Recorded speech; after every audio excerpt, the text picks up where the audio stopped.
webinar today for supporting dyscalculic learners within the classroom. My name is Ashton and I'm a specialist teacher with regards to dyscalculia as well as dyslexia, and I am the founder and co-director of ADIS Specialist Limited, and we are a company who support many schools and individuals across the north of England with regards to SEND, as I say, in particular the dyslexia and the dyscalculia. As I say, we offer schools many different forms of support that is very bespoke to them. So if you do want to get in contact with us, or you want to go on our website and see what we're all about, the website link is there. Okay, so back to today. So today we are learning all about what is dyscalculia and how we can support dyscalculia within the classroom. Now, dyscalculia is just on one side of a spectrum when it comes to maths difficulties. So I am going to be talking about maths difficulties as well today as the dyscalculia, and hopefully by the end of this session you will understand the difference between maths difficulties and dyscalculia, but understanding that the support is needed no matter what label, shall we say, is there. So first of all, we need to understand what skills are actually needed to be successful in maths. And at the top of my little diagram here, we have self-belief, because self-belief is huge when it comes to maths, to actually have that understanding that you can do it. Maths anxiety in itself can be so debilitating to anybody when it comes to maths. And can really have a huge impact on their abilities in the classroom as well as maths on an everyday basis. So it's a really important one to distinguish and to understand. So you do need that self-belief. And about 45% of adults, I have to say, do admit to having some anxiety around maths, and those are the ones that are admitting it. 45%. So it is something we really do need to concentrate on, and there has been quite a bit of work in relation to mindset and maths, and in particular how to have that growth mindset in maths through Jo Bowler's work, and she's written some great books about maths anxiety and maths growth set, so please do have a little look at her work if you would like further information. We also need really good visual skills. So those spatial skills are really important. So we need it for shape, we need orientation of numbers, orientation of the symbols, the sequential work, those linear skills. So visual skills are really important.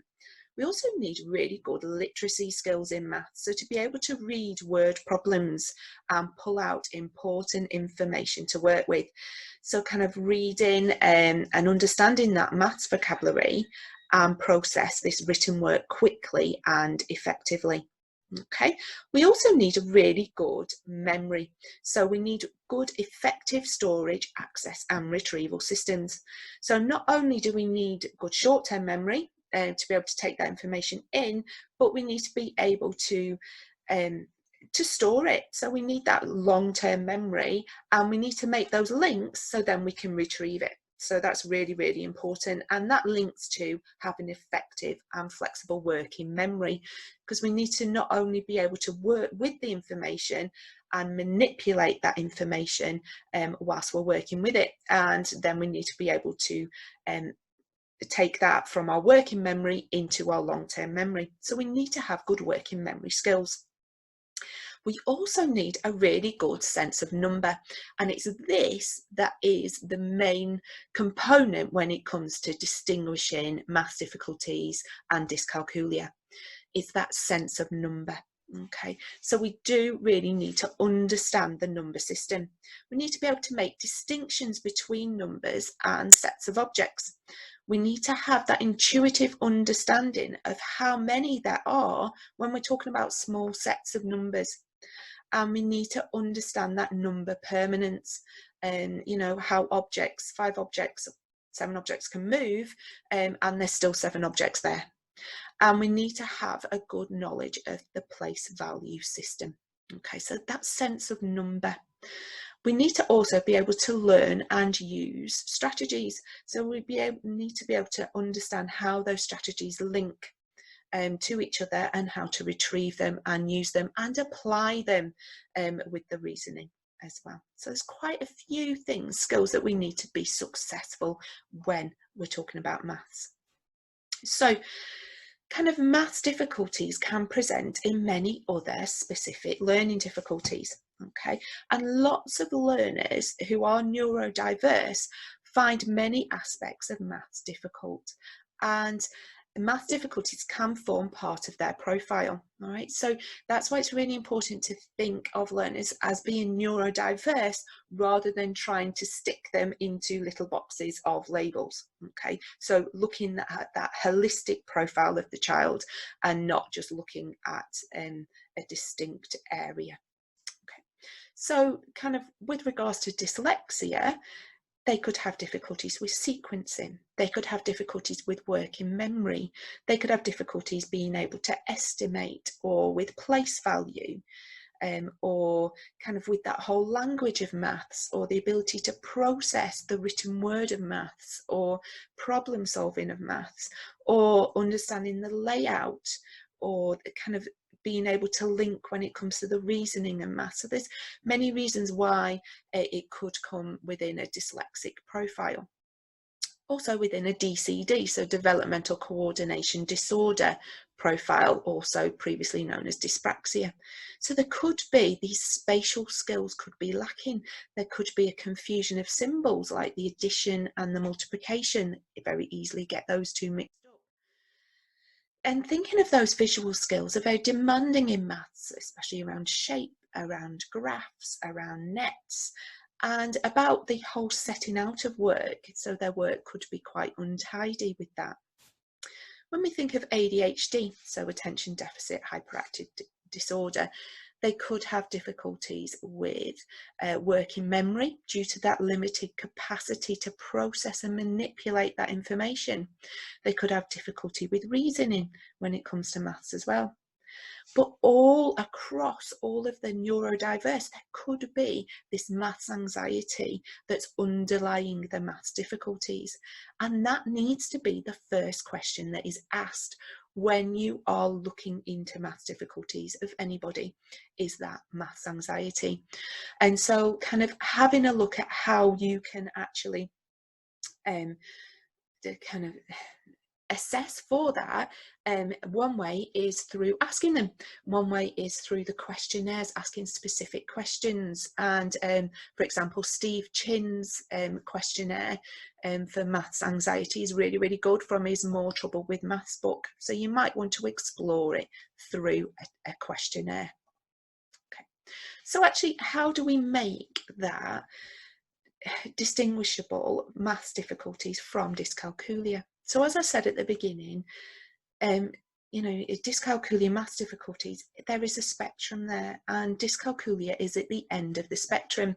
And there's been lots and lots of research done recently around dyscalculia and kind of really trying to put a definition to dyscalculia. So SASC and the BDA, SASC is the SPLD Assessment Standards Committee, and the BDA being the British Dyslexia Association, have done a lot of work on this recently and have provided guidance on defining dyscalculia and assessing for dyscalculia. And they have come up with their definition, and it's a definition that lots of practitioners use.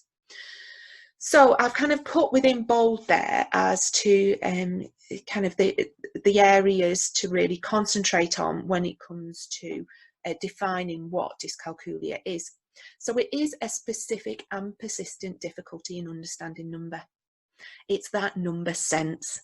It's that being able to distinguish those different sets of numbers or objects, to be able to have that number permanence, to be able to understand what the symbols and the numbers represent.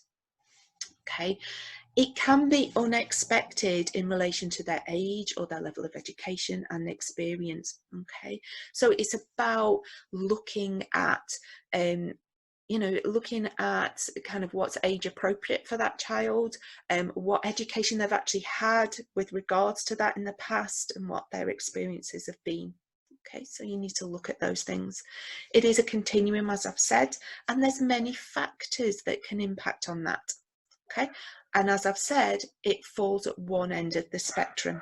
Okay, so kind of it is distinguished by the severity of the difficulties with number sense. So if you think that number sense is an issue, then putting an intervention and having a look at how they've actually interacted with that intervention and the impact that that's had is really, really important. And then we come on to this next section, which is all about subitizing and symbolic and non-symbolic magnitude comparisons. And you're probably thinking, what on earth are these things?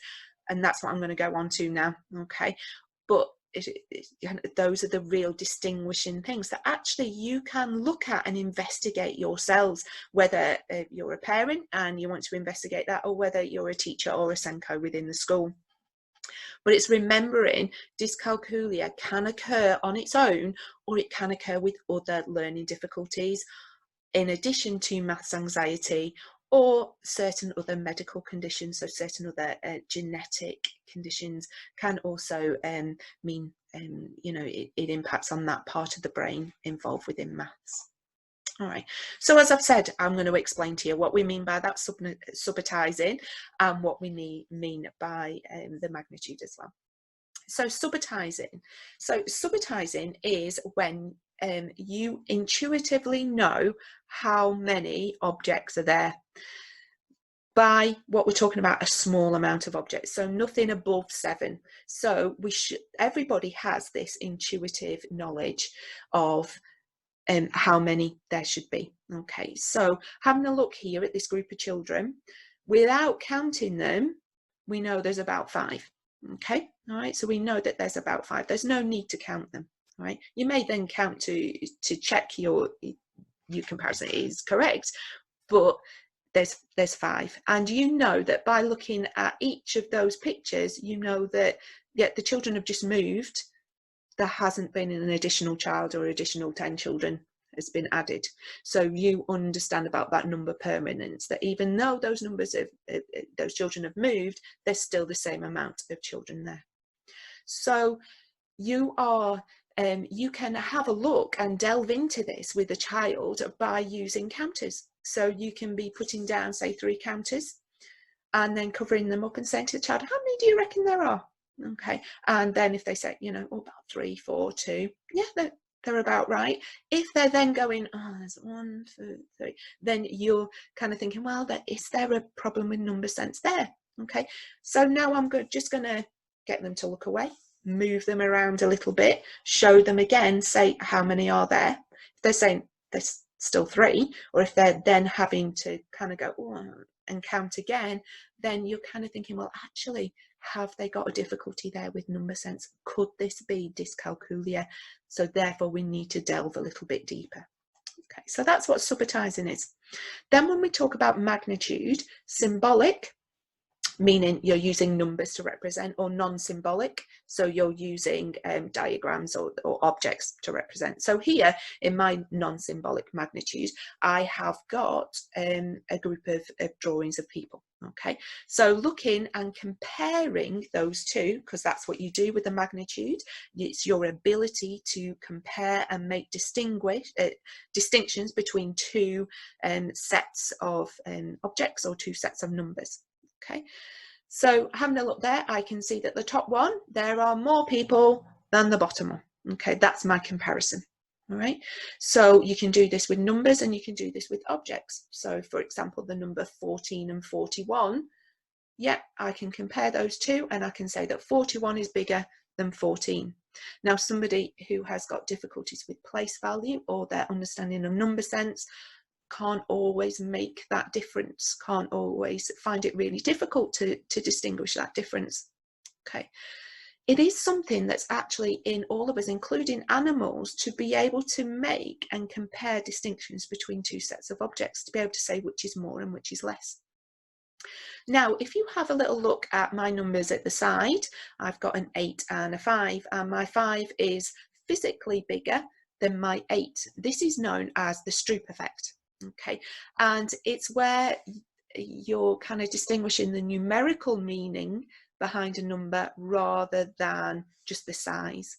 So you're saying, well, actually, which number is bigger, which number is greater?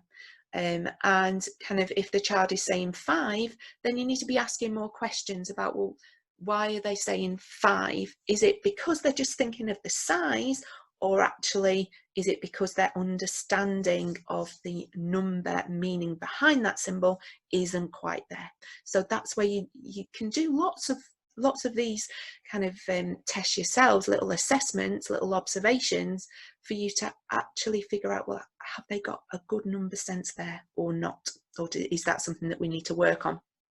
So having a little look here is how we can actually assess for dyscalculia maths difficulties.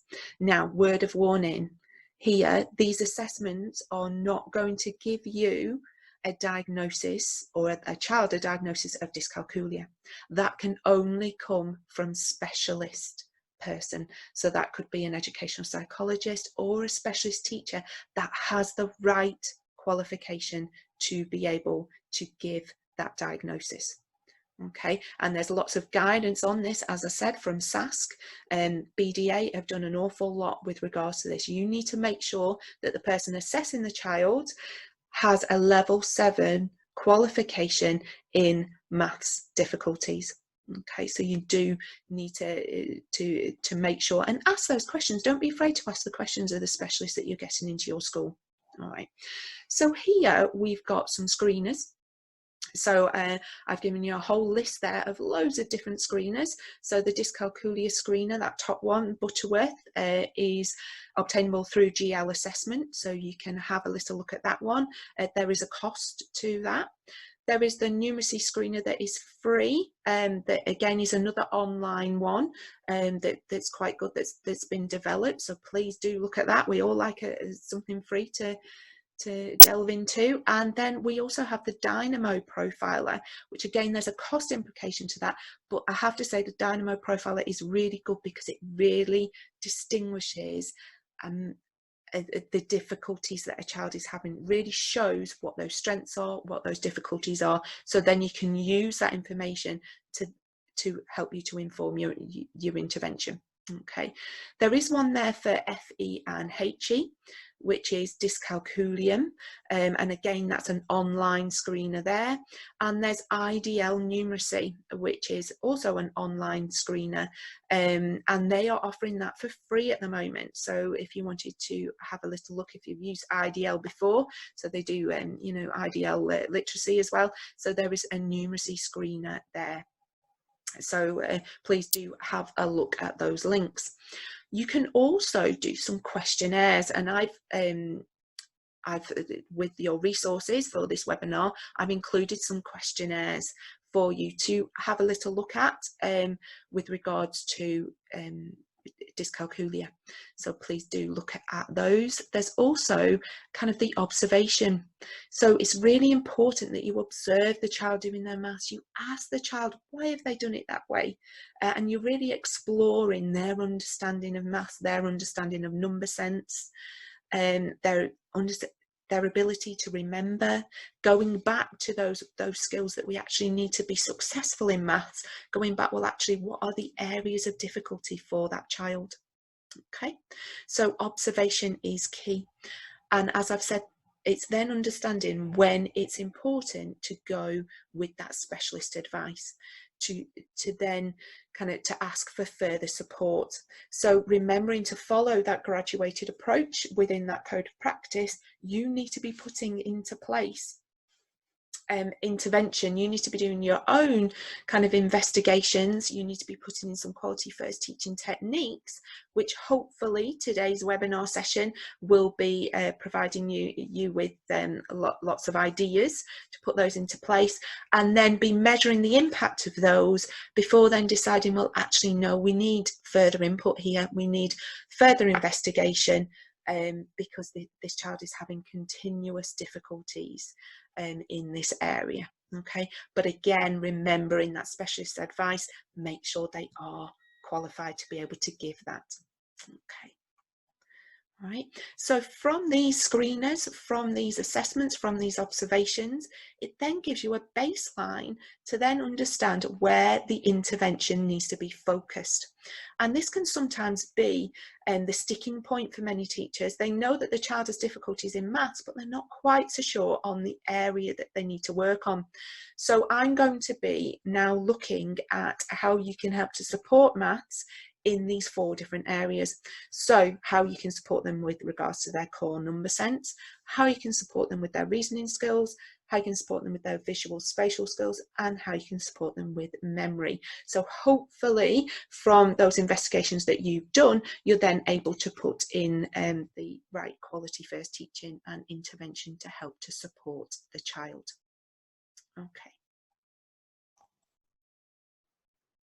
Right, so we are going to be talking about how to support maths difficulties in the classroom for both dyscalculic learners and for learners with maths difficulties. Okay, so the first area we are looking at is in relation to number sense.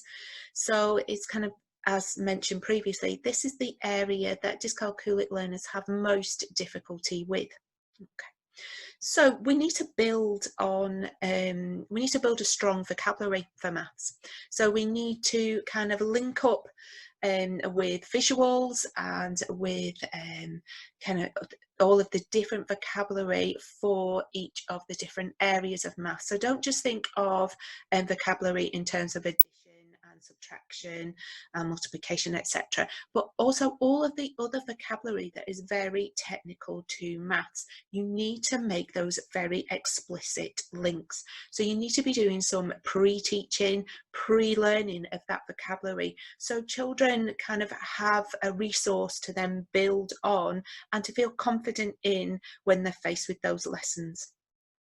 Okay, you need to make it explicit on how kind of you teach the maths as well. So you need to be explicit on the number facts. Don't take it for granted that they will know that. So always make those links very, very clear. Okay, and you need to be creating connections between numbers and symbols. Okay, so it's remembering that kind of the understanding of number and the understanding of a symbol are actually 2 complete different parts of the brain, and so we need to be connecting those together as much as possible. Right. Also, kind of practicing rounding of numbers is really important. So kind of the understanding of, I've got it up here, kind of 5 or more, let it soar, 4 or less, let it rest.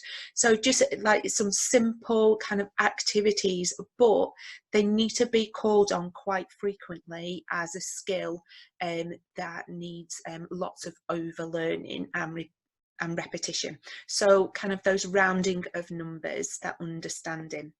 Okay, providing like estimation as well. So being able to estimate. So here we've got some sticks.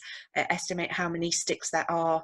Now counting, was your estimation right? So this is beyond the subitizing. So if you remember earlier, I was talking about subitizing in relation to dyscalculia, and how subitizing really is numbers 7 or less. Obviously those sticks, there's more than 7, but it's about using those estimation skills. So it's about looking at a calculation and kind of going, right, okay, what's your estimate first before then actually working it out. So you're really starting to use those skills, but making sure you connect it to real world problems as much as you possibly can. So things that are relevant to the child, so then they can make those connections to help with their memory and with their retention, and then obviously with their recall.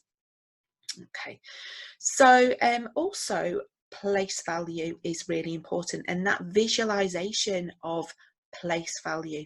Okay, so place value visualization, you know, we've got the place value board down here, so that understanding of how those numbers interact with each other.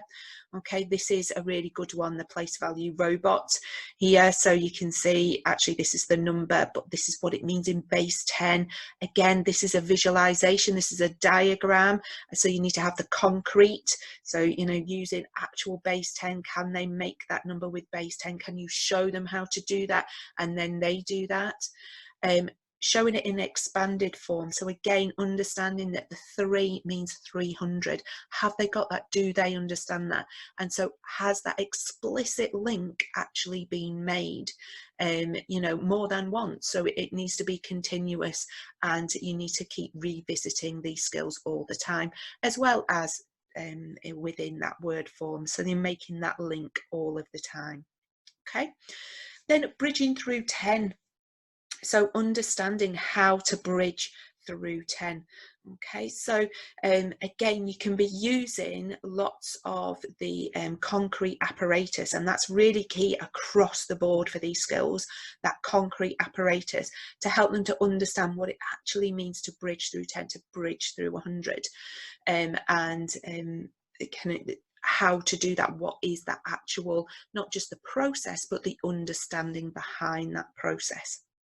Okay, so doubling and halving also is a skill that they need to learn, not just recite, but understand behind it. What are they actually doing? So if they're using that concrete apparatus, they can actually see that, manipulate that, and then start to understand and reason why, rather than just the rote learning. Rote learning does not help to support number sense in any way. Okay, prime numbers need to be very explicitly taught for those children, where it's age appropriate, that they know that they're prime numbers. Okay, the formal methods as well. So the actual method for you know, addition, column addition, they need to be taught that in a step-by-step process with concrete, making that link between the concrete apparatus, the hands-on manipulative apparatus, to the pictorial, then to the abstract, to the number. Okay, so that explicit link needs to be very, very clear. Right? Encouraging verbalization, so encouraging them to talk. Let's talk about it. Let's talk about actually what I'm doing as a teacher. Let's talk about what you're doing as a learner. So what are you actually doing? Why are you placing that there? Why are you changing that? Why have you added those two numbers together? So it's kind of, you're talking together, but if you're talking about what you're doing, it's going to encourage the child to talk about theirs. Right. Exploring how numbers relate to each other as well. So what do we know about the number 8? So we know it sits in between 7 and 9. We know it's, you know, what's 1 more and 1 less than 8. We know that if we add it to 2, we get 10. We know that it's actually the double of 4. So what actually do we know about each of these numbers? So they're making those links all of the time, but you're being explicit about it. Okay, so you're building that flexibility with number as much as you can. You're scaffolding as much as you can. Working on decimal points, especially, you know, think of age related, of course. Decimal points are always the one that really confuses children. It's that understanding of where that decimal points are, having that visualization here of actually where that, and the fact the decimal point doesn't move. Okay, the decimal point is always static, stays the same.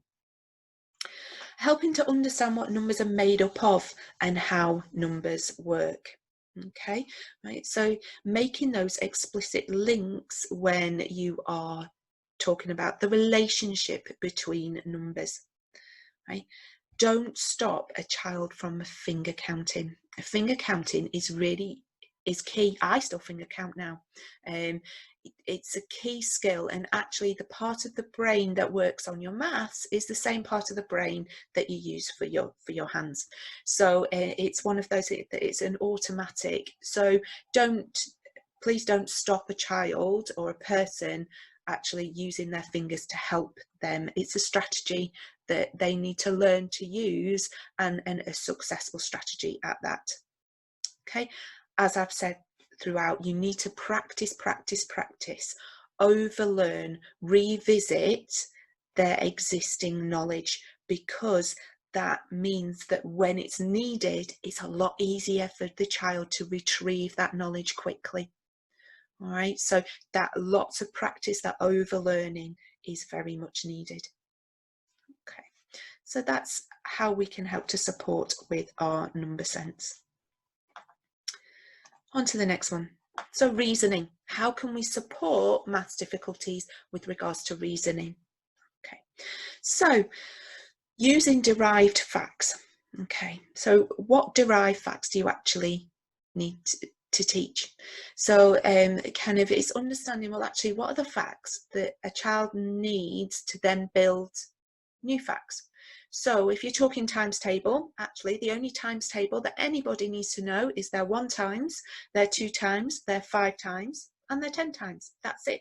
Because you can then use those facts to help to formulate other facts.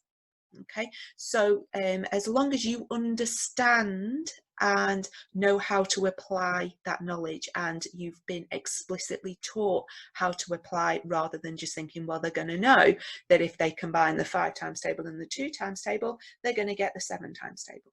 That's not always the case. Okay, so then you need to be explicit with that.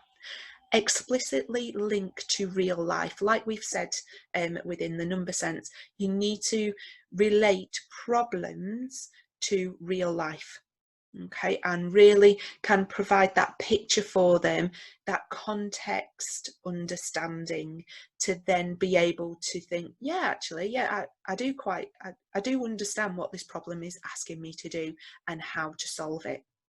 Okay, so a good one is representing up here. We've got the bar model.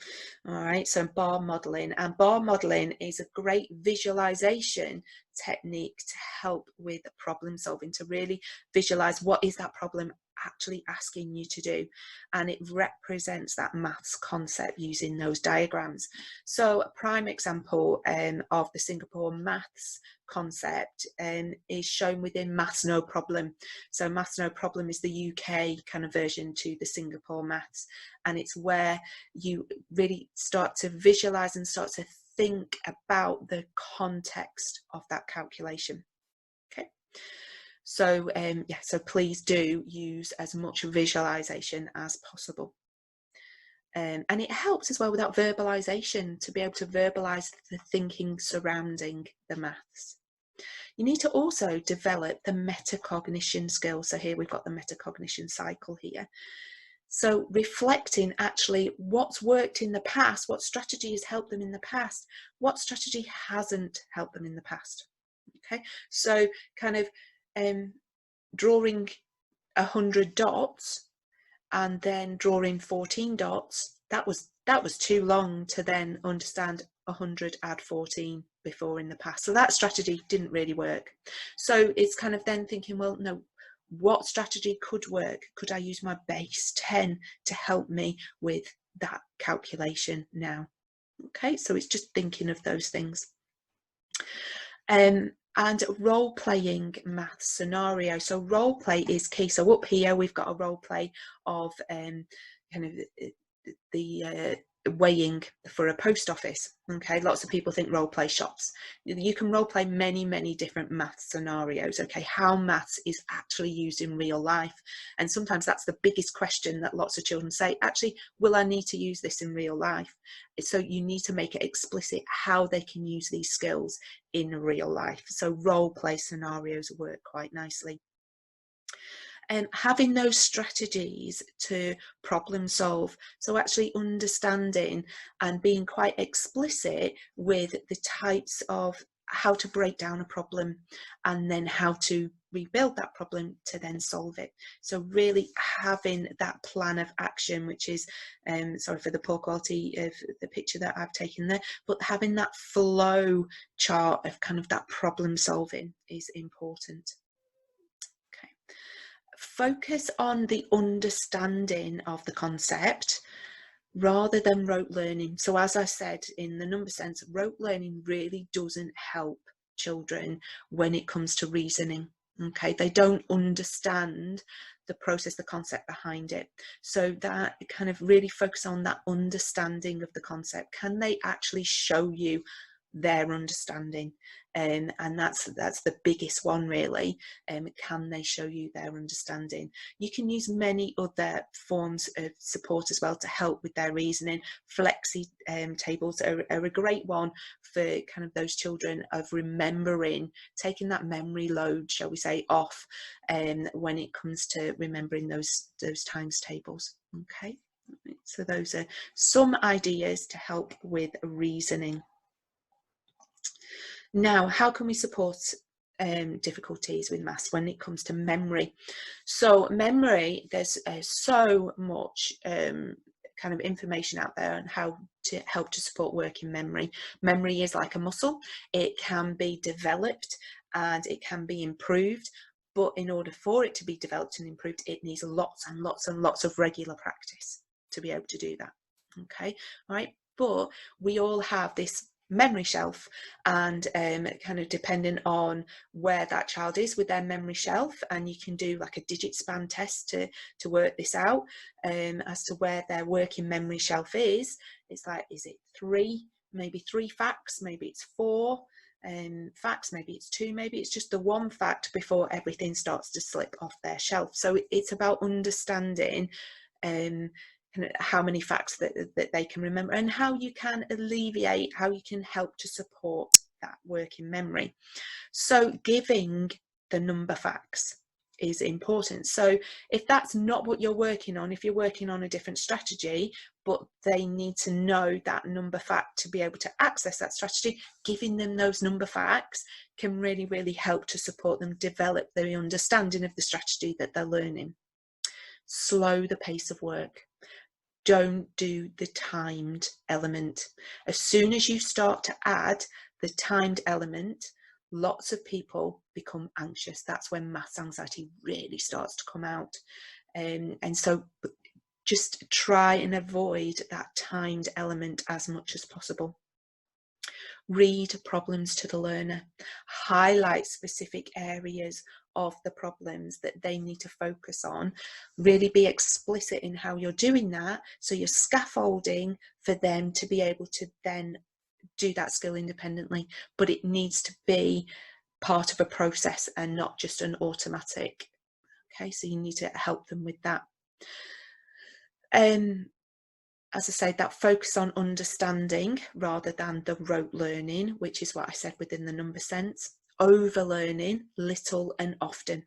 Okay, small little snippets. So precision teaching is great for this. Small 1-minute timed exercises, you know, a day, linked with multisensory activities, has a bigger impact than a 30-minute once a week intervention. Okay, so remember that, little and often, lots of overlearning. Memory cards, so creating little cards of kind of the skills that the child is learning, or they're not, you know, it's not quite fixed within there yet, that they can practice every single day, and they can then, yeah, you know, yeah, I understand that, no, I need to go back over that. So memory cards with the areas of difficulty on really help. As I say, the scaffolding and modelling, model as much as you can, and then allow the child time to then, once you've modelled it and you've done one together, to then try to do one on their own independently before going back and checking and then setting some more. So really, really scaffold as much as you can to promote those independent skills. Using step-by-step flow chart for the strategies or for the expectations in that lesson, again, really promotes that independence as well, but also helps with the memory, so they're not having to remember what they need to do.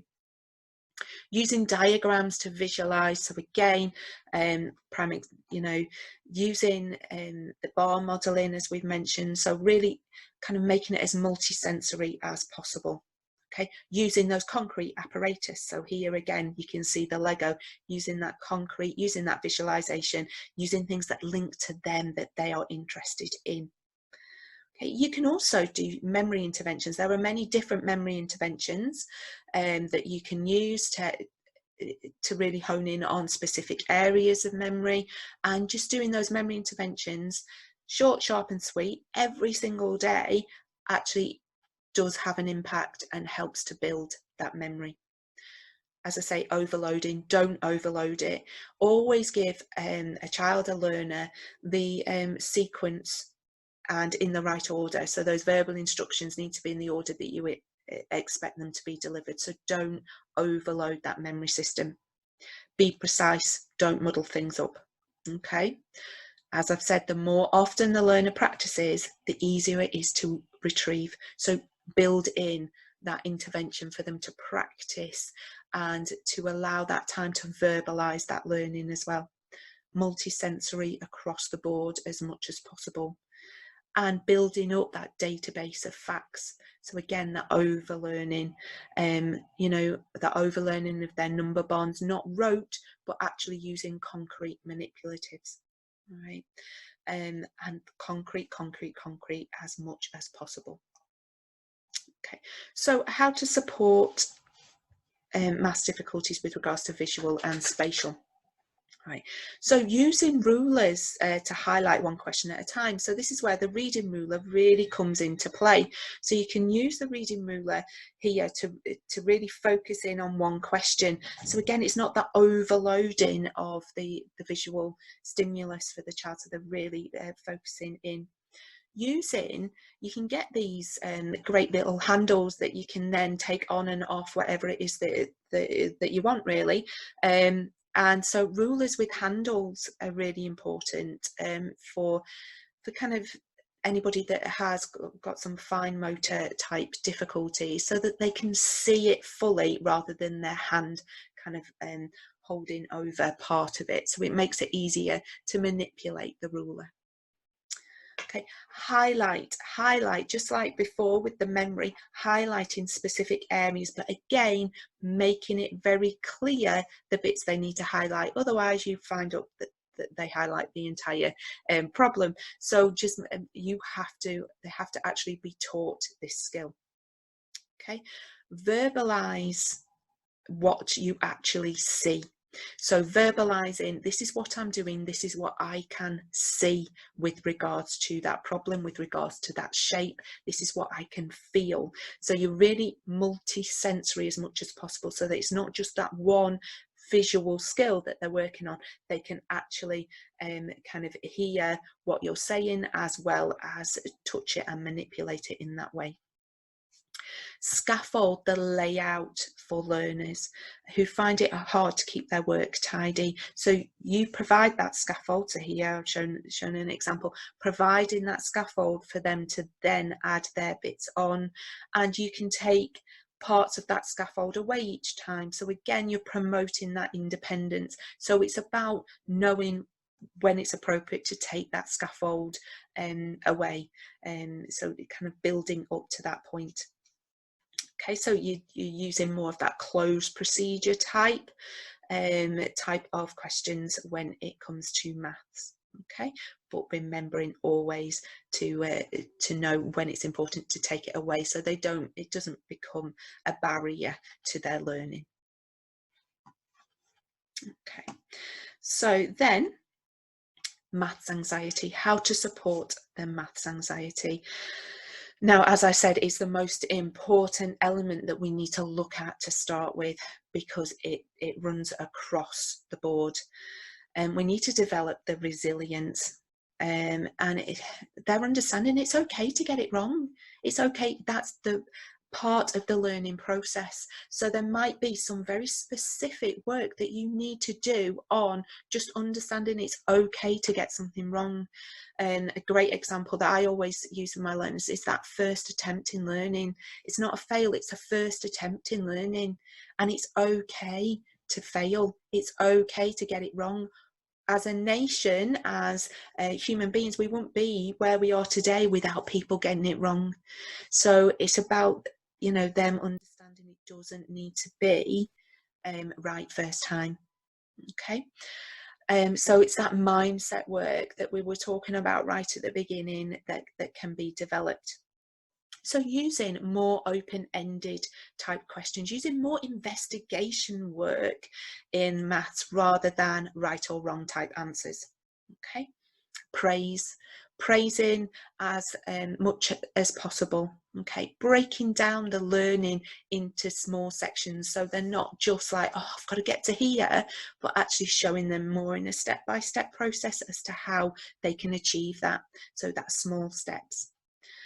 Establishing the parts of the maths that they feel anxious about, and that's where the questionnaire really comes in handy, because you can really start to kind of think what particular areas, and really work on those areas with the learner, with regards to, you know, how you can then make them feel more at ease with regards to that part of their maths. Don't put pressure on. As I've said, the timing of maths can cause huge anxiety, so really evolve, and you know, breaking down kind of those barriers when it comes to the timing of maths, not adding pressure through asking questions in front of others about their maths, or comparing their score to another score of kind of you know, oh, well done, this person got 100%, and so they're always then feeling inferior. So just always kind of, if you're praising, do it on a one-to-one basis rather than within a group. Right, pre-learning of the lesson, giving them a heads up. So I was talking about that with regards to maths vocabulary, or give them a kind of an understand, this is what we're going to be talking about in this lesson, this is the vocabulary we're going to go across, this is how it links to previous learning, these are the facts we're going to be going through, and what type of questions would you like to ask? So you kind of, you're going through that can be done as a small group, it can be done as a one-to-one, and you're kind of giving them a heads up as to what it is that they're going to be coming across in the lesson, which then means it's going to make them feel more comfortable and more able to ask those questions within the lesson. So that's really kind of how best to support maths anxiety in the classroom.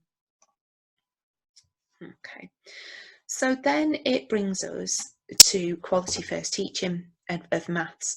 So I've taught there quite specific areas where you can add intervention in to support, but also there's within the teaching style of your maths that is important.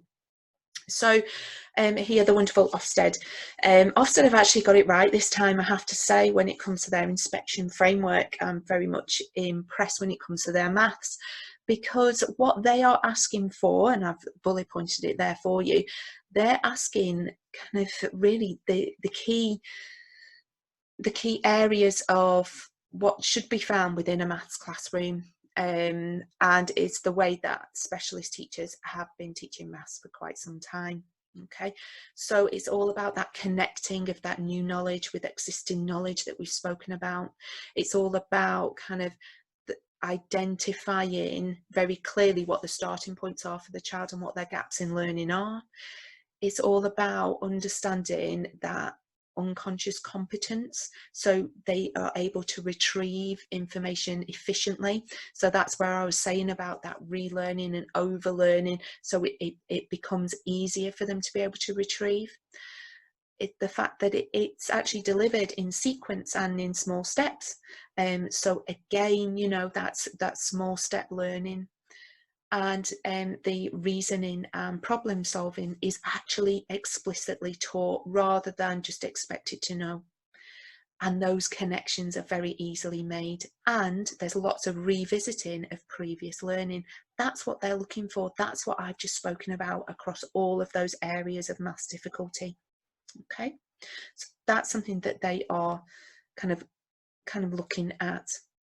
Now, Sharma's principles, which is just at the bottom here with my lovely arrow, there are 6 principles for Sharma, and Sharma's principles are it's a great lesson plan to follow and build the flexibility of number that we've mentioned, and it's the things that Ofsted are asking for. You know, so the first thing is intuitive. So it's something that can be achieved with ease. So you know the child can do this. So you work on something that the child already knows to help to kind of build that self-esteem. Then the second one, concrete. So you're using real world examples, hands-on, multi-sensory, okay, to help them with the concept, with the new concept that you're introducing that links to previous known knowledge. Then the third one, pictorial. So the pictorial stage is in in their head, they've drawn it, they're visualizing it. Okay, so that pictorial phase. So they're linking from that concrete to pictorial, remembering that explicit link needs to be there. Then the fourth one is abstract. So there's been way too much focus on this in the past without creating the links beforehand. So the abstract are the actual numbers that we use and the symbols that we use for the different processes, the different calculations, and we are jumping straight to abstract a lot of the time, and we're forgetting about the other steps before. Okay, so those links need to be very explicit. What does it mean behind it? Then the fifth one, application, to be able to apply this knowledge to their thinking, to be able to apply this knowledge to a different problem, to be able to a strategy to solve. And then the sixth one, which is what I've said across, is that communication. Are they able to verbalize their thoughts and their process and their understanding to somebody else? Okay. Can they put the maths into words, which actually for some people is very difficult, but needs practice? Okay. This is the key to building a stronger memory. Okay, that communication, that verbalization. How much of this are you planning into your lessons? Okay, then over here we've got kind of the, oh, excuse me, sorry, that we've got the concept, language, and process. Okay, so these are the three components of maths, right? We get too hung up about the process and we forget the language needs to be taught around the maths, and the concept behind the process needs to be taught as well. So there needs to be this interlinking between these three areas for a maths strategy to be, a maths concept to be learnt. Okay, so it's really important on concrete apparatus across the teaching of maths, and we're not just stuck in key stage 1 when it comes to that concrete manipulatives. We need to be using concrete apparatus throughout. So this is what I mean by concrete.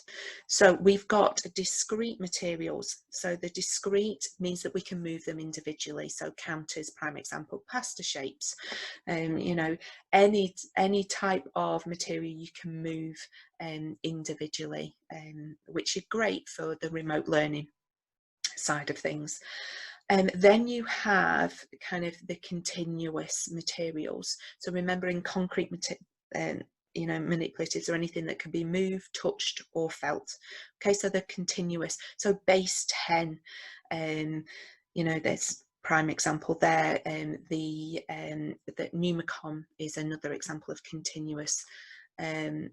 You know, there's lots of different ones. There are some, and I've put the link just up here to the online manipulatives, which will be great for your teaching for remote learning, to actually demonstrate to children how they need to be using those materials at home or within school. So there are, you know, you can have a look at those online. It's quite difficult for a child because they need to be holding them, they need to manipulate them, so it's quite difficult to do that on the screen, but it is good as examples to show to others. Okay, so the continuous, they develop that reasoning and understanding and how those numbers relate to each other. Right, then we have abstract models when it comes to concrete manipulatives. So number lines, prime example. Okay, so those that's then when you're starting to use the abstract number form to help them with that. Sometimes we go a bit too much to the abstract and we forget about those discrete and those continuous materials that are needed. Okay, as I've said, Numicon is great. The 10 frames kind of link to those bonds to 10, bridging through 10. Enrich.org has got loads of ideas about how to use the base 10 materials. So yeah, so please do have a little look at those. Then once we've done the intervention, so we've established the child's difficulties, strengths and difficulties, we've established those areas. We've then put intervention into place. We've then adapted our quality first teaching to make it a more maths friendly classroom. And then we need to kind of measure, well, what has the impact been on the child, on the learner, with regards to the intervention. You must always evaluate, you must always look at this impact. How successful has it been for the learner? Okay. And then you need to adapt and change according to the needs of the individual. Right. Don't forget, there are loads of ways of recording this measure. It doesn't just have to be in numerical form. So it doesn't have to just be in a standardized form. It doesn't just have to be in age-related expectations. It can just be from the observation. It can just be from talking to that child. And that's the most important thing, is the voice of the child. Actually, what's their take on maths now that you've done this? What's actually been positive about it? What have they got out of it? What are they using now? How do they feel about it? And that's the important part, the voice of the learner. Okay.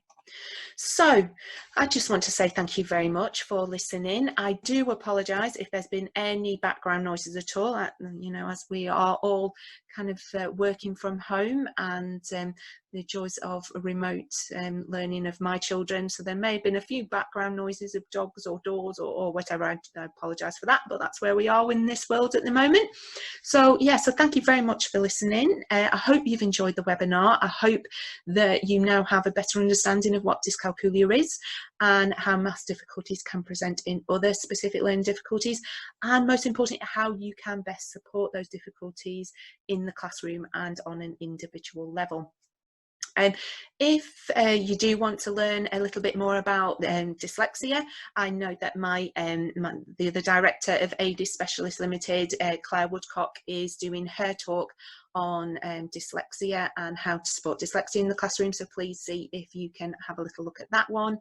And if we can help or support you in any way at all, it can, an email, or you've just got a question, or you would like us to come into your school and deliver some CPD, or to help to support individual children, then please do drop us a line.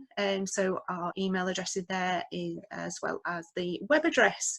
So so thank you, as I say, again, and I hope to hear from you soon.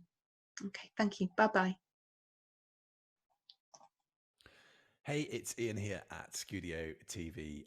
Thank you so much for joining us here at Getting It Right for Me Live. Let me ask you a really quick question. Are you here because you are hoping to develop your skills and your knowledge and all your learning and understanding around supporting and caring for children and young people with special educational needs and disabilities? I assume that's what you've come here for. We hope that you're enjoying your time here with us. There's some amazing people, and we're so grateful for them coming and being part of this. And we're so grateful for you to be joining us as well. There's a couple of things I just really quickly wanted to introduce you to. First of all, don't forget that you can upgrade your ticket at any time to one of the paid tickets, which we try to keep the price as low as we possibly can, just to cover what we need to help out the speakers a little bit, and make sure this event is as good as it can be. What that means is you can access the live Q&A sessions that we're running throughout the event, and you can access all the sessions for up to a year afterwards if you buy one of those paid tickets. Check out the whole school ones. How that works is if you book a whole school ticket, and you can pay online, or you can drop us a line and we'll issue an invoice and we'll sort it all out. That's absolutely fine. But we'll then make it possible for all your staff to be able to access all the sessions here at Getting It Right for Me Live this year. So do hope that's helpful. The other thing I want to mention is, and there are lots of members joining us this week, so thank you so much to those of you who are members, but we have put together, if you're looking to go deeper and access ongoing support and help and training, either as an individual, as a parent, as a professional supporting someone with additional needs, in a school or educational setting, or from a professional point of view, we have put together here at Studio TV with Lynn McCann and her team at Reach Out ASC a fantastic membership that starts at just £10 a month and includes a wide range of courses to help you support those in your care. There's a load of resources and tools, printable things that you can use to work with those children and support them. And there's more content being added all the time. One of my favorite parts of the membership is there is a a peer group community that's built into that. So you can ask questions of Lynn and her team and your peers built right into that membership as well. As I say, it starts at just £10 a month. Whole school memberships are there. We're offering trust-wide memberships, and local authorities have started to get in touch and offer this to their staff across a range of schools as well. We would love for you to join our community. If you've got any questions on that, drop us a line, but very much hope to see you there. And thank you so much. Enjoy the rest of the event.